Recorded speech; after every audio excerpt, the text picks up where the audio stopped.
yanzu abin da yake ɗauke ma yara, yanzu nan na faɗa a jami'an ABU Zaria da na yi lacca, ana maganan cewa me yasa ilimi, mata yanzu suna da ilimi amma suke haihuwar 'yan kwaya. Me yasa matan da ba su da ilimi suke haihuwar professors da doctors da president da vice president duka manyan ƙasar nan. Sai na ce to ga tambaya, duk professor da ke gurin nan ya kawo mana certificate din babarsa na primary. Babu, aka ce babu. To me yasa ya zama professor babarsa ba ta certificate din primary? Ya kuka zama doktoci iyayenku ba su da certificate din primary? Ya aka samu sanatoci, aka samu gwamnoni, ba wanda zai nuna maka, in ma wanda zai nuna maka a cikin 100 ba za ka iya samun 5 wanda za su nuna maka cewa babarsu ta yi primary ba. Amma ga su sun zama masu ilimi, ƙasan ma gaba ki ɗaya hannunsu take. Manyan malamai, manyan shahinai, me ya jawo? Yanzu ko mata akwai professors ma, amma sai ga ta bugo maka waya tana kuka ɗanta yana shan kwaya. Ɗan professor yana shan kwaya, ɗan doctor yana shan kwaya, ɗan hajiya yana shan kwaya, ɗan ustaziya yana shan kwaya. Me ya faru? To bayan na yi wannan ƙalubale cewa mafi yawa manyan ƙasar nan, mafi yawa su iyansu mata suna nan da rai ma, amma ba su yi primary school ba. Amma 'ya'yansu kuma sun zama masu ilimi, masu hankali, masu tarbiyya. Wasu ma an yadda an ɗauki ƙasa an ba su gaba ɗaya saboda an yadda da su. To yanzu kuma gashi muna ta cewa mata su yi ilimi, su yi ilimi, su yi ilimi, muna ta ziga su yi ilimi, amma kuma gashi ana ta haihuwa 'yan kwaya da 'yan daba da mashaya da masu kwatar waya. Sai muka ce to me sirrin da ya jawo waɗancan iyayensu ba su da ilimi su suka yi ilimi?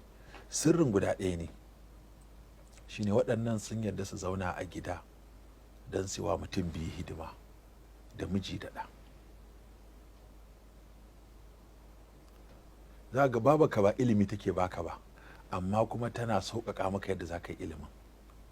Za ta maka abinci, za ta maka wanka, za ta sa maka uniform, za ta rakaya maka jakakka, za ta rako ka bakin kofa ta ce Allah kiyaye. Idan ka dawo za ka tarar da ita a zaune tana jiran ka, ta gama maka girki, ta gama maka abinci, tana jiran ka iso. Kana zuwa za ta cire maka uniform, ta yi maka wanka, ta mayar maka da kayanka na gida, ta kawo maka abinci ka ci, ta ɗauke kwana, sannan ta kai ka kai bacci, ta tashe ka lokacin da aka ce a tashe ka ai karatu. Aikinka kawai take yi, kai take wa hidima. In ba kai da lafiya za ta ɗauke ka ta asibiti, ta shiga layi awa 6 tana jira a zo kanta don ta samu maka lafiya. In ka faɗi ko ka ji rauni ka zo gida ka tare da babarka a zaune, abinda za ta iya za ta yi, mauna za ta iya bazan da za ta rimske ka ta kai ka asibiti. 24 hours service. 24 hours. To kuma abin da ke faruwa shine mutum yana da awa 24 sau 7 a sati yake da su. Sai ka buga nawa kenan, 100 ko da 52 ne? To waɗannan awannin in ka ɗauki cewa to awa nawa ake a firamare, in yaro firamare yake, mace ko namiji, kuma sau nawa ake sau 5. To in ka ɗauki awa 6 sau 5, kaga duka ba zai wuce awa 30 ba. Da kusan awa 120 kana tare da babanka. Dole tafi maka tasiri. Rayuwarka rabi tare da ita kuke. To wannan ne ya sa su ba ilimi suka bamu ba, amma ɗaurin gindi muka samu daga gare su cewa aikinmu kawai suke yi. Ba ta sana'a, ba ta komai, ko sana'a take ta kusa da gida ce, kuma sana'a mu muke ci. Ta sa maka kuɗin makaranta, ta sai maka uniform, ta sa maka ɗan fensir, ta aje maka. To amma yanzu duk mace ta yi ilimi, ba ta yi ilimi ba ne dan ɗanta, ko ba ta yi ilimi ba ne dan mijinta, dan ta nemi kuɗi ne. Kaso 90 na matan da suke karatu don su yi aiki ne. Ba ta yi karatu ba ne dan ta ba ɗanta, ba ta yi karatu ba ne dan ta wa mijinta hidima, ba ta yi karatu ba ne dan ta zauna a gida, dan ta fita ne. Saboda haka aikinta da za ta yi wa ɗanta a waje take yi.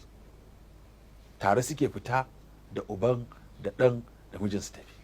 Sun ya dawo gida masu aiki zai tarar, ko nani ko mai nanawa ko wace ce dai ita zai tara a gida ba uwarsa.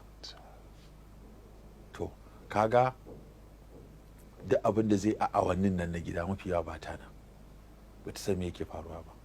Wata tana cewa ai lokacin da yaron zai dawo ni ma na dawo. Kin dawo a gaje, ke ma zuwa kike wani aiki a waje kika gaji, shi ma a gaje yake dawa. Saboda haka ba kowa ya zo rani ma abinci zai. Wannan dama ta riga ta yi abinci, ta da ai na yi abinci a flax na saka musu, kika yi abinci a flax wani iri. Yaro bai ga uwarsa tana hayaki tana yana hawa yana zuba saboda shi ba. Waɗannan yara suke tattarawa fa wajen rike uwa. Ya da bincin abincin ma. Ya da bincin abincin, ya za a zauna a ci. To waɗannan shi nace shi ne a fahimta ta bambancin da ya jawo yanzu yara da ake haihuwa ba sa amfana da ilimin iyayensu, maza ba sa amfana fiye da ilimi, saboda sai dai kawai har ma sharaɗi ake sa maka cewa za ka aure mace sai ka yadda za ta fita ta yi aiki. Kuma aikin nan makasudinsa ɗaya ne kaɗai a samu kuɗi. Kaga akwai bambanci tsakanin ilimin mata da aikin mata. Idan aka ba mata ilimi tun da an yadda sun da ba za su ce sun daina haihuwa ba, ba su ce sun daina tarbiyyar yara ba. Aikin da za ta yi na gina ɗan adam ya fi aikin da za ta yi a wani kamfani ko a wata masana'anta. Ɗanta kaɗai da za ta wa tarbiyya a samu good president ko a samu good vice ko gwamna ko chairman ko malami ko ɗan majalisa ko waye wanda zai fito da hali mai kyau. Domin ai gida shine masana'antar mutum, ana ake kera mutum da halayensa da ɗabi'o'insa da ana yake koya. Da zari da fada da fushi da wasu halaye masu kyau da marasa kyau duk daga gida suke farawa. Charity begin at home ko. Saboda haka kaga ashe kenan wannan al'amarin shine dalilin da yasa uwa dole ta sa ido akan ƴaƴanta, akan canjin rayuwa da ke zuwa. Haske mai ne ga gidan kowa Afirka TV. TV3 tafarkin rayuwa.